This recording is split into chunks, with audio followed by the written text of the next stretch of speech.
I'm going to make $1 million in high school. That's what I said at 13 years old. Yeah. This guy is Zach Yadegari. He makes $1 million a month at just 17 years old. And last month, I had him at our studio and asked him to teach me everything he knows about building viral apps. In less than 100 days, you grew your app to $300,000 a month in revenue.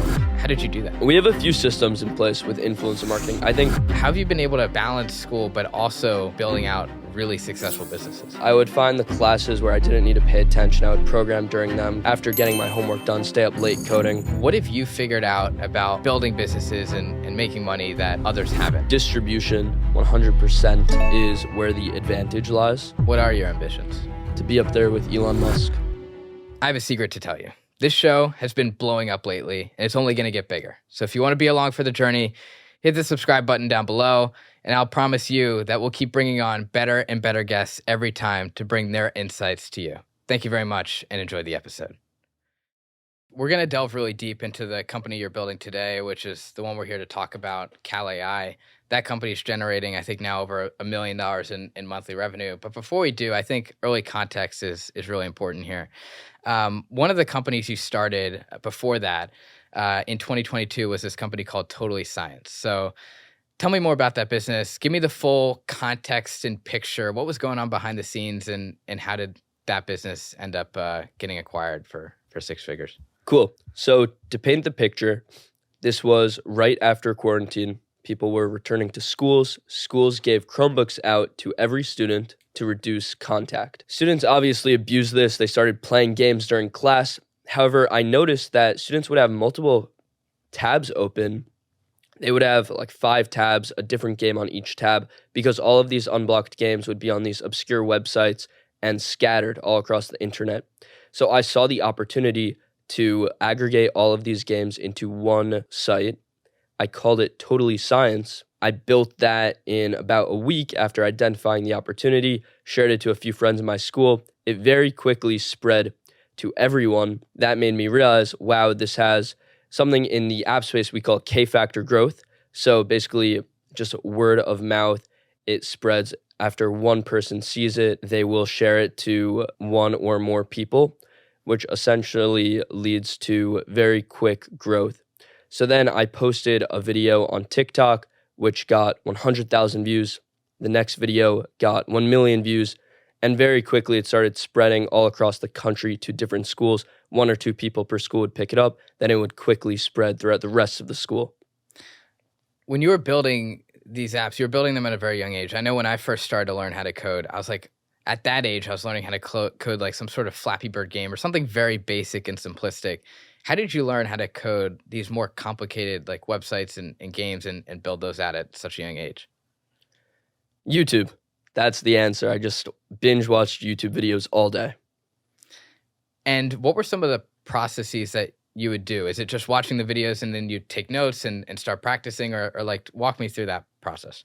So I really got started in Unity, which is programmed in C#, or you program on the game platform Unity with C#. And there were a few channels in particular I would watch, one of which was Bracky's, which had game tutorials.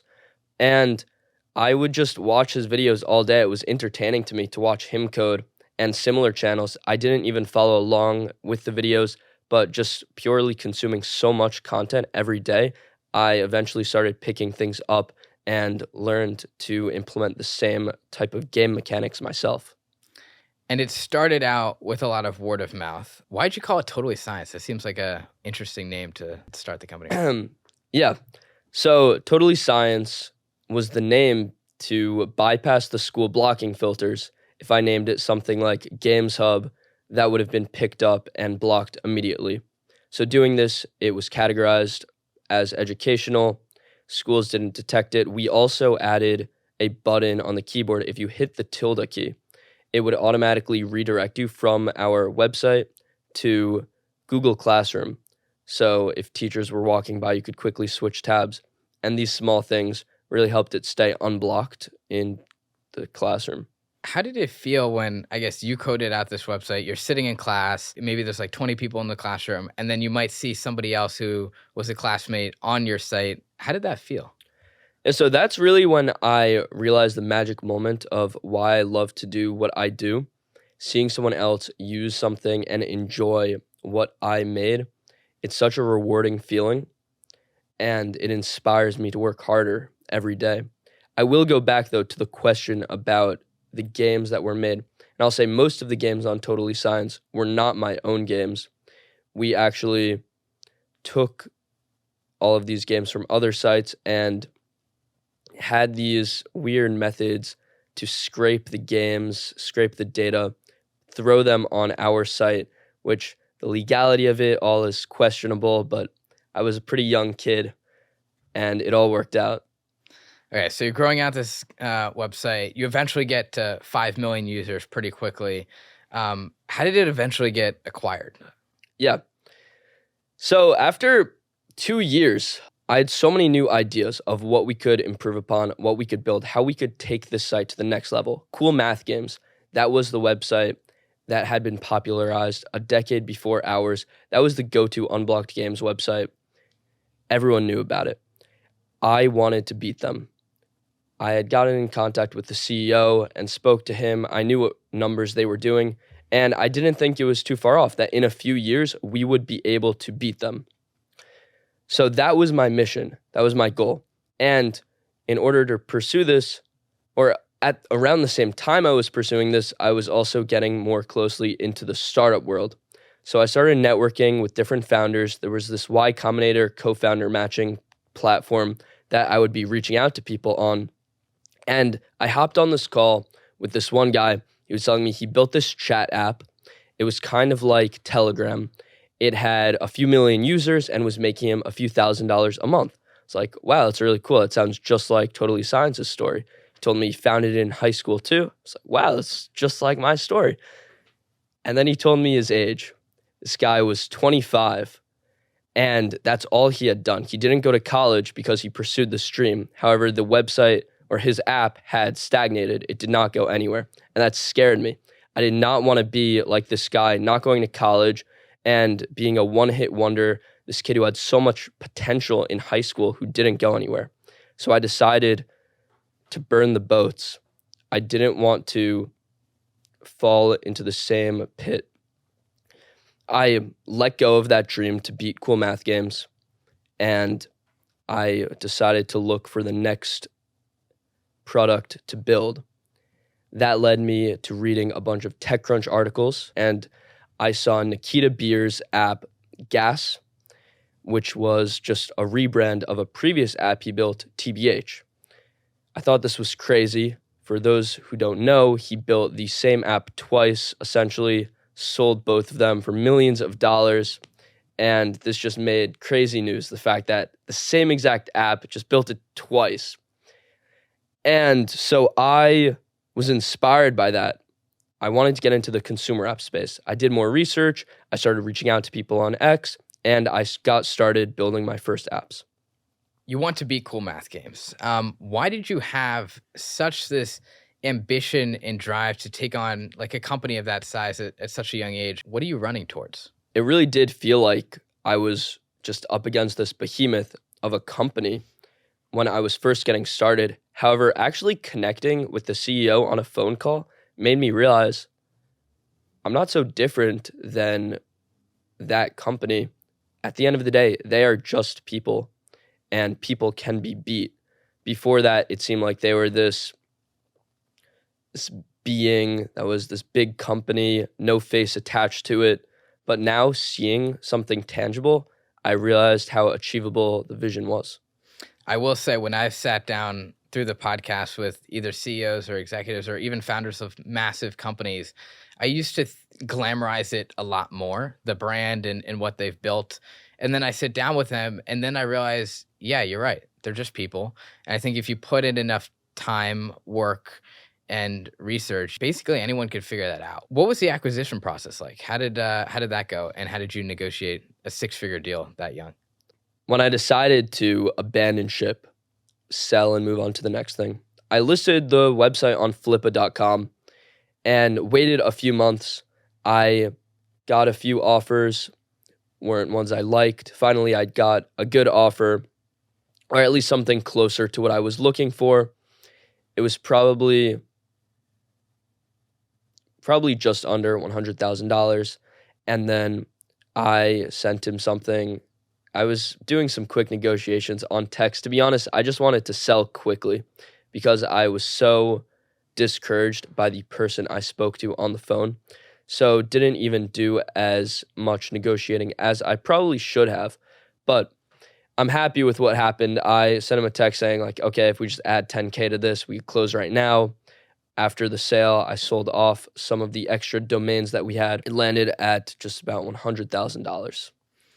What do you think that tells you about the importance of speed in business deals and business negotiations? I really like speed in business. That's honestly the core value that I always hold in mind for everything I'm doing. I think moving quickly, I mean, if I hadn't moved fast, I wouldn't have accomplished anything that I've done today. People like to wait for things. People around me wanted to get into coding. They always ask me, how did you start? I just tell them, YouTube. You could go watch YouTube right now and learn. They tell me, well, okay, I'll wait till I take a class in college on how to code. And I think the fact that you don't have a fire under you that is forcing you to move and move quickly, that you're not moving with speed, you will never make it. Everything that we do, like Totally Science, the first version, we got up in a week. There were other sites that came after us. Maybe they had the same idea before, but we're spending a month to build it. I don't know. All I know is we were one of the first websites that got up. Everything today in the consumer space, it is a very competitive landscape. And if you don't move with speed, someone will beat you. I will say, I have never met a founder that has been successful that doesn't operate with speed. Like even 10, 20 years later, like for example, with Mark Cuban, after he sold broadcast.com to Yahoo, even today, he still responds to emails super quickly. I remember I sent him an email a year ago asking him to come on the show. Within 30 to 40 minutes, he just replies, yes, let's do it. I was like, okay, that's how you operate. Instead of taking a ton of time to make decisions and figure out like, oh, okay, should I really do this? Eliminate the mental bandwidth and just take action is one of the things I've learned. I want to transition here a little bit to the business you're running today. What is that app and how does it work? CalAI is an app where you take a picture of your food and it will estimate the calories, proteins, carbs, and fat content of the meal. How did you come up with the idea for the app? So I was always pretty skinny growing up, and I started getting into working out a couple years ago. I wanted to build muscle, which requires gaining weight. And so I was tracking my calories with MyFitnessPal to bulk. After 3 days, I quit. Typing in every meal I ate into this app, weighing my food on a scale was not something I was willing to do. And I knew there had to be an easier solution. The idea was there for CalAI at least a year before it was possible. But then finally, with AI models becoming so advanced, they were finally to the point where CalAI was an idea that was feasible. How have you been able to make that image scanning recognition that accurate to the point that you have so far? There has been a lot of trial and error, a lot of experimentation, and we've landed on a system that utilizes multiple different models. I can't go too deep because there are definitely competitors listening to this right now. However, the pipeline that we go down will essentially gather as much context of the food before passing into a final model to make their estimate. And from our testing, we yield about 90% accuracy if the image is taken at a natural angle. And that beats the FDA's approved margin of error for nutrition labels. The app that you have, you now do $1 million a month. In less than 100 days, you grew your app to $300,000 a month in revenue. How did you do that? We take a pretty novel approach to influencer marketing. We've been the fastest growing app in the health and fitness section of the App Store, going from 0 to the 9th rated in 6 months. It's really just the way that we work with influencers and how we have scaled those systems. Many people are able to achieve rapid growth in the short term with influencers, but then they can't figure out how to make it sustainable and scalable. How have you been able to make it sustainable and scalable? We have a few systems in place with influencer marketing. I think there are many nuances that go into it. However, to take it from the top, it really starts out being very scrappy. It's a numbers game. You have to do a lot of outreach in the beginning. You reply to 100 influencers. Maybe if you get lucky, one will reply to you. After you do it long enough, you'll start building up your initial base of influencers, and this will compound. There's a network effect. As you're working with more influencers, you have credibility so that when you reach out to other influencers, they're more likely to respond. The influencers you have will refer more influencers. So you will be able to build up a big base. But part of the way that this scales is by keeping them on retainer with deal structures that ensure profitability. You essentially need to calculate what the average amount of views they get on a video and then negotiate a CPM from those videos, which you need to predict. The CPM is the cost per 1,000 views. So you need to predict the cost per 1,000 views that you will pay them, assuming that they hit their average view count in a video. And then taking that number into account, you need to ensure that your RPM, the revenue you generate from those same 1,000 views, exceeds the CPM. This is pretty difficult because it's hard to measure the impact of an individual influencer post. There is no way to track where people are coming from or if they have come from an influencer post when you have multiple going on, because you can't have links within the video live for people to click. So that is actually a problem we will be tackling and helping people with, which we could get into more later in this. And how do you go about finding these influencers that are actually helpful and successful to the growth and scaling of the app? For some apps, it's easier than others. For CalAI, it wasn't too hard to find health and fitness influencers would work well for a health and fitness app. For other apps, for example, a fashion app, finding influencers that will work well, it may be trickier. There are fashion influencers, but not as many as there are health and fitness influencers. So you have to be a little creative, and you could find that creators that do get ready with me content probably will convert pretty well also. So it's a lot of testing. Sometimes it's more obvious than others. And you have 3 co-founders at CalAI. It's not just yourself. Who are the co-founders and how did you meet them? It is Blake Anderson, Henry Langmack, and Jake Castillo. Blake has founded Umax and RizGPT before CalAI. While I was getting started in my app journey, I had reached out to a bunch of different app founders. He was one of them. We hopped on a call.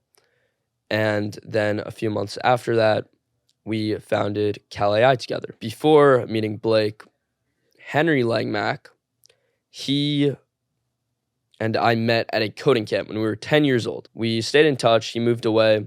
And then we decided one summer, okay, you know what? Let's work on something together. He's a much better programmer than I am, and I was always better at the business side. So we decided if we team up, we could probably make something happen here. We built Grind Clock together first. This was last summer. Grind Clock was an app where someone like David Goggins can wake you up. Any motivational speaker you could select and they will wake you up by screaming at you, whatever. We built that. It did okay, 20K downloads in the first 14 days. And then we built a few other apps following that. Then eventually we teamed up also on CalAI. So that's Blake and Henry, how we all got started together. Did that app make money or is it mainly just the downloads? So it did. We were making, and we still are making, about $2,000 in monthly recurring revenue. We had just not figured out influencer systems or had not known how to scale them to the point that we know today. But I think the idea still has a lot of potential. Given that you know how to scale them today, is that something that you'd like to revisit? We actually are revisiting it. We're going to be launching an app called Locked In the next month. That app will be a motivation app in whole. So not just a motivational alarm clock, but also motivational content that you could watch. You're in school now. You're a high school student. You have a nearly perfect GPA, which is something I could not have done in high school while also building out a business. How have you been able to balance school, but also continue building out really successful businesses? So senior year, which is this year, is really when things have started picking up with business outside of school. And this is the first year I'm prioritizing business. But prior years, I had been prioritizing school. Totally science was something where I was balancing better. I would find the classes where I didn't need to pay attention. I would program during them. Then I would, after getting my homework done, stay up late coding. This year, I've dropped a lot of classes that are debatably important for life and for getting into college. And I prioritize the company over getting a good grade on a test. Do you want to go to college? It's a hard question. I've thought about it a lot. I've asked a lot of people. And my thought right now is I'm going to take a gap year.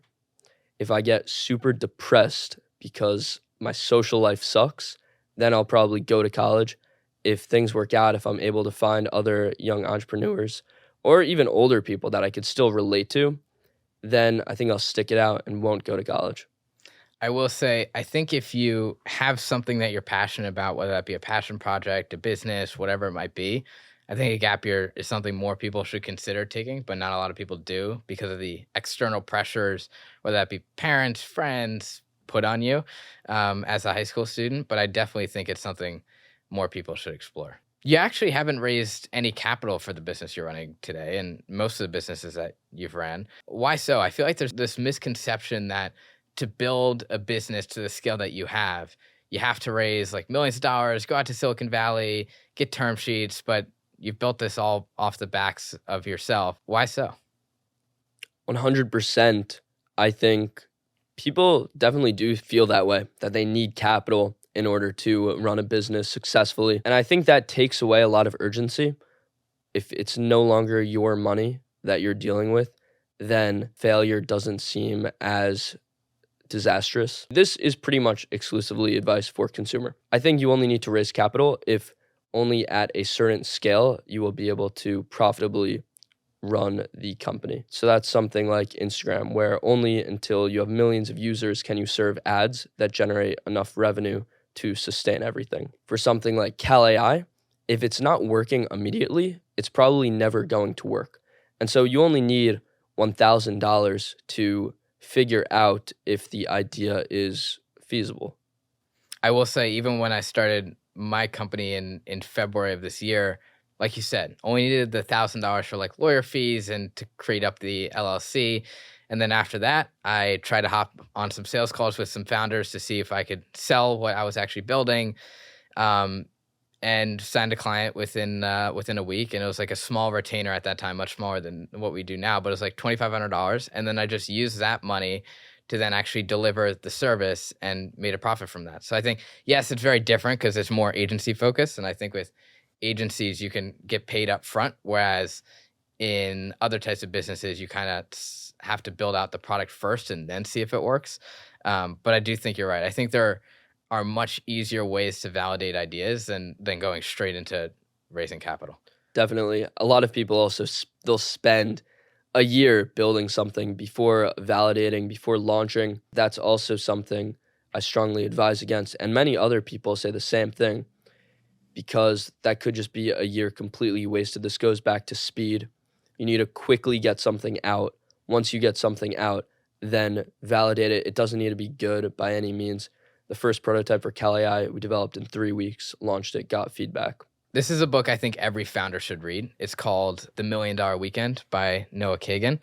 The reason why is he basically teaches you how to validate ideas and get money and get revenue for your business within 48 hours. So he did a video with someone who wanted to build a golf agency. The person wanted to help other basically rich people who played golf plan their entire trip and get paid for that. But he wanted to see like, hey, does this actually work? Do people want to pay for this? So he just hopped on calls with his friends. He said, hey, could you pay me $500? I'll build this out later on, but this is just upfront payment.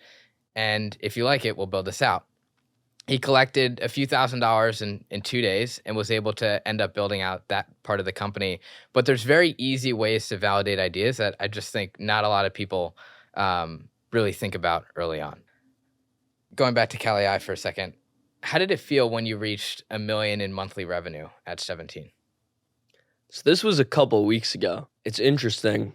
I heard my friend say this recently, and I really resonated. My friend Alex Slater, he said he actually just reached maybe 50K in monthly recurring revenue on his consumer app. And what he said was that he felt like he was always destined for this, that this was always coming. He had the vision so strongly. So when he hit it, although it's an amazing milestone, it doesn't feel that crazy because in his mind, he hit it months ago. We set out to hit 50,000 in monthly recurring revenue by the end of the summer.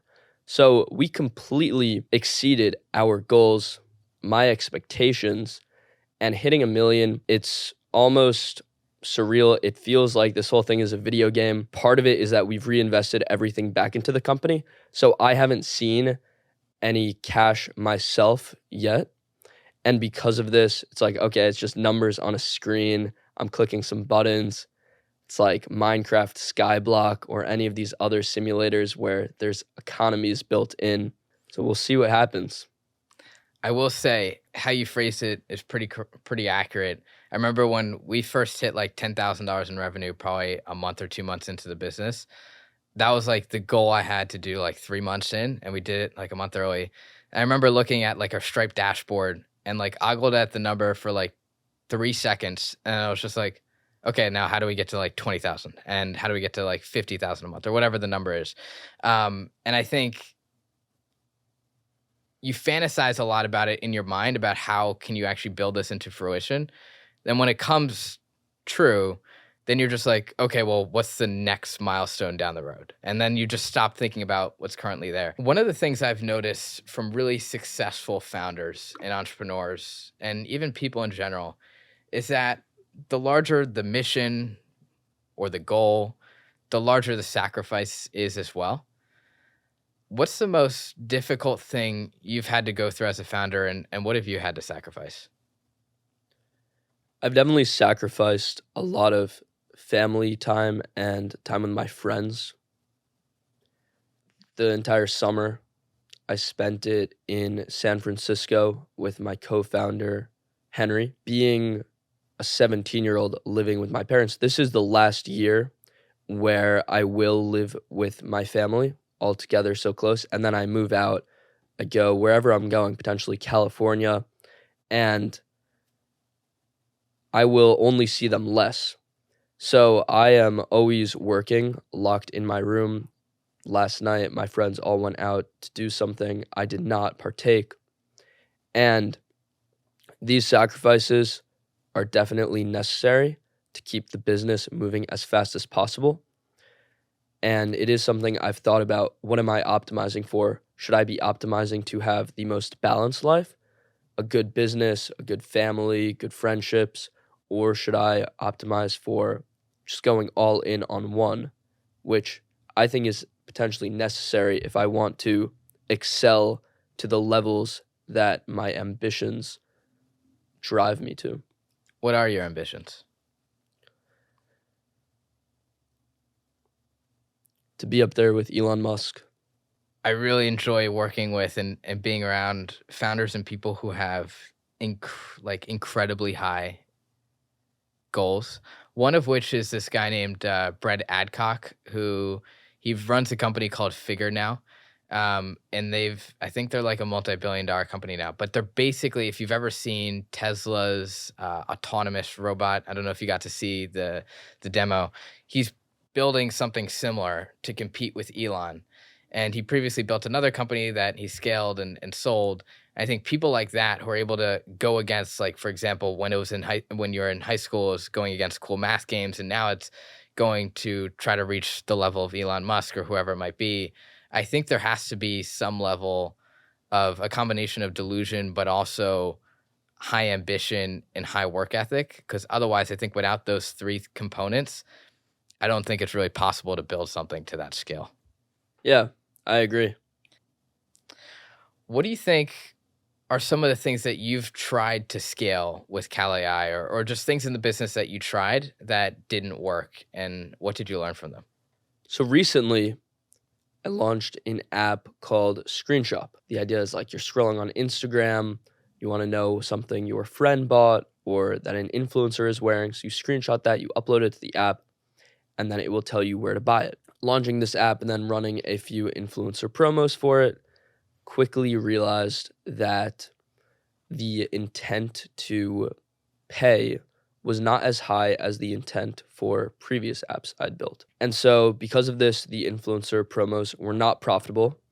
And I think the biggest learning is just how important it is to assess the immediate intent of solving a problem to pay a few dollars for a problem that you might have in a week, which is, okay, in a week from now, you might find clothing that you might want to know where to buy, but not something that you immediately want to know where to buy. That is a framework that I think could be used for future ideas to help validate them more quickly without shipping them and realizing.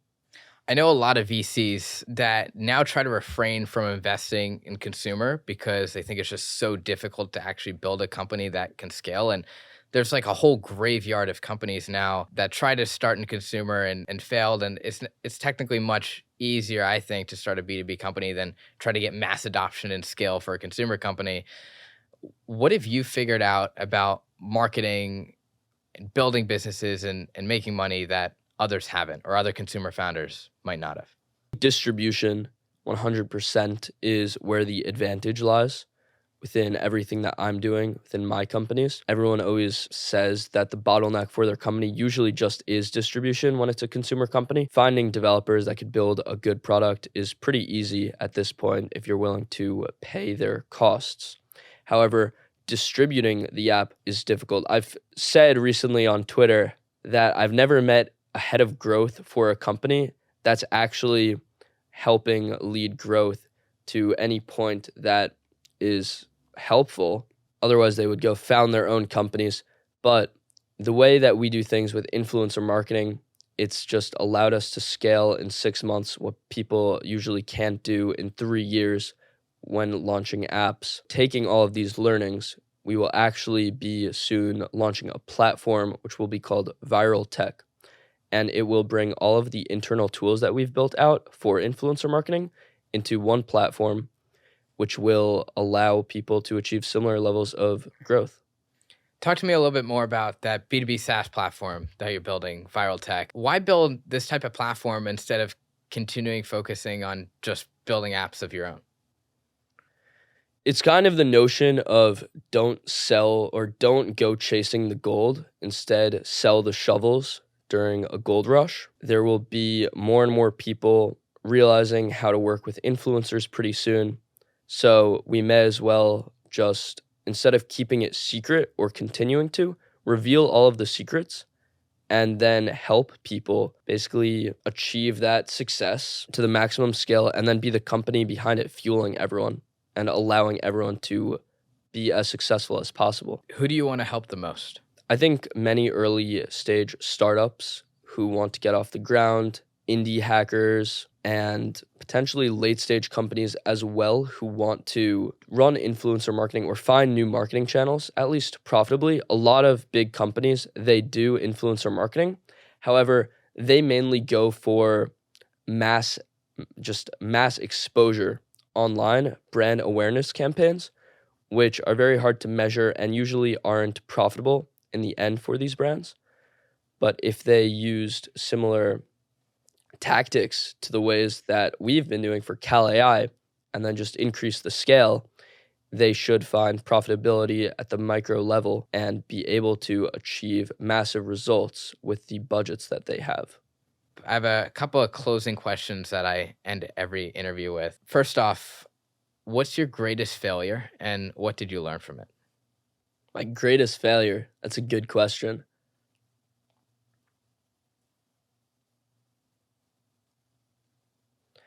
At this point, I don't think I've had any great failures, and that scares me because I know something is coming. I know I have to hit rock bottom at some point.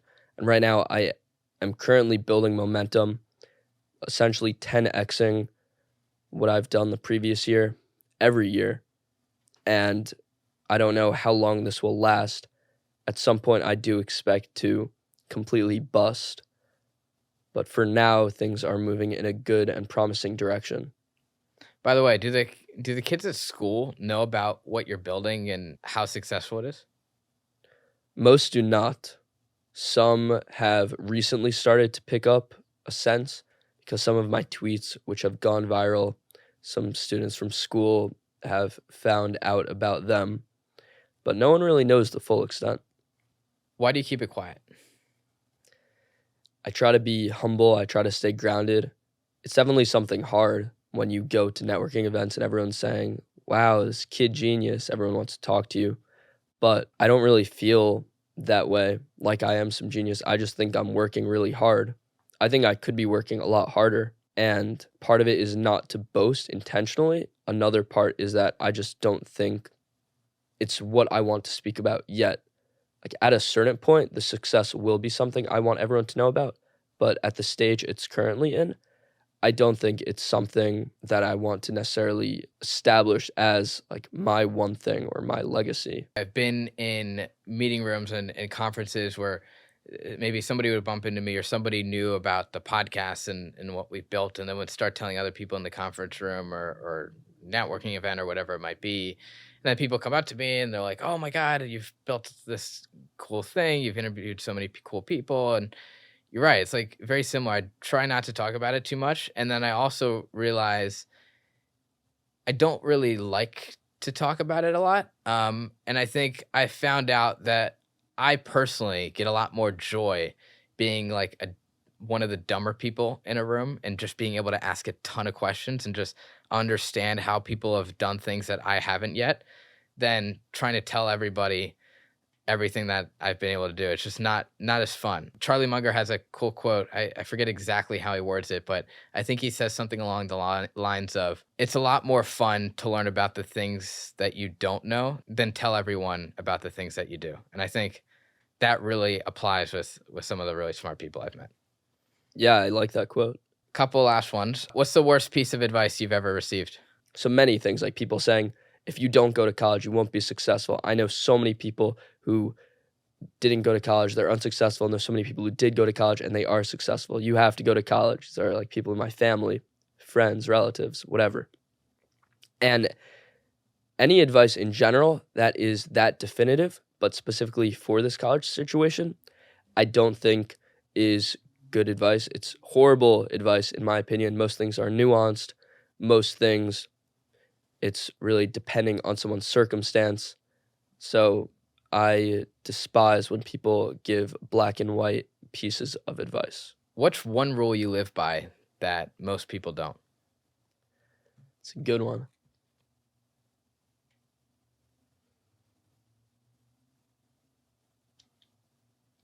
I don't know if I would say this is a rule. This could be some disorder that I have. However, I suppose I try to stray away from the norm so much sometimes. I also do not want my life to be scripted or controlled. Like, I so badly want to ensure that I have free will that I will intentionally do things that go out of my way to just ensure to myself that I have free will. For example, on the way here, getting off of the train, there were a few doors I could go through. And the nearest one is where most people go through. They just go through the nearest. I intentionally went to the farthest door thinking, like, okay, if my life was scripted, I would go through the nearest door. So let me just make sure and re-instill in my mind that I have complete control and go to the farthest door. And that's what I did. And I make these decisions all day. Like, okay, if my life was scripted, I would probably walk this way. So let me walk this other way.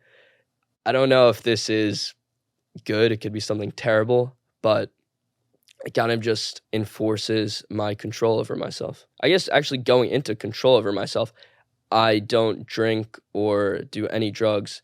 I know a lot of people in high school do, and my friends all do. They encourage me to, but I stay away from that stuff. I don't think it's bad to do. like to drink a little bit. I don't think that's going to be really harmful, but I always stay away from that because I don't want to lose control of myself. So the biggest thing is just having control. Yeah. I personally don't like anything that can change how I think or who I am as a person. I think substances can do that. But what you mentioned around taking the farthest store just because you could, it's a really interesting way to think about life, and something that now I'm going to start thinking about too. Last question. If I slid you over a phone and you could call, I guess, your 12, 13-year-old self, would you call? And if so, what would you say? Maybe I wouldn't call because I would be too worried about the path it would set me on that could potentially alter where I am today. I think I'm on the right path, and so I don't know if I could have gotten here any other way. I recorded a video when I was about 13 years old. And it said, I'm going to make $1 million in high school. That's what I said at 13 years old. Yeah. And I don't know if this was some manifestation exercise, but it happened now. I mean, I'm making that number every single month through my company. So did people think you were crazy when you made that video? I didn't tell anyone I posted it. I think it got probably like 20 views at the time. So no one really saw it or commented on it. However, now it has a few thousand from people I've shared it to. But it's just pretty crazy still that it did happen. I don't know if this is destiny or if I just got lucky. That's the kind of thing that makes me fear that my life is being controlled, that I don't have free will. I don't know, 99.99% of people that make a video like that probably aren't going to achieve it. But the fact that I did really makes me question, like, okay, do I have free will, or was this all destined to happen? Is everything I do destined to happen? Is it all a part of a script? And maybe that's what instills these thoughts in my head. I think that's a really great way to end it. Well, first off, thanks, Zach, for taking the time to join the show. We'll have a link to CalAI in the episode description down below. And if your new platform's live by the time this episode goes live, we'll have that there as well. But thanks for joining. I enjoyed the convo. Thank you. This was fun. Psst, I have a secret to tell you. This show has been blowing up lately, and it's only going to get bigger. So if you want to be along for the journey, hit the subscribe button down below, and I'll promise you that we'll keep bringing on better and better guests every time to bring their insights to you. Thank you very much, and enjoy the episode.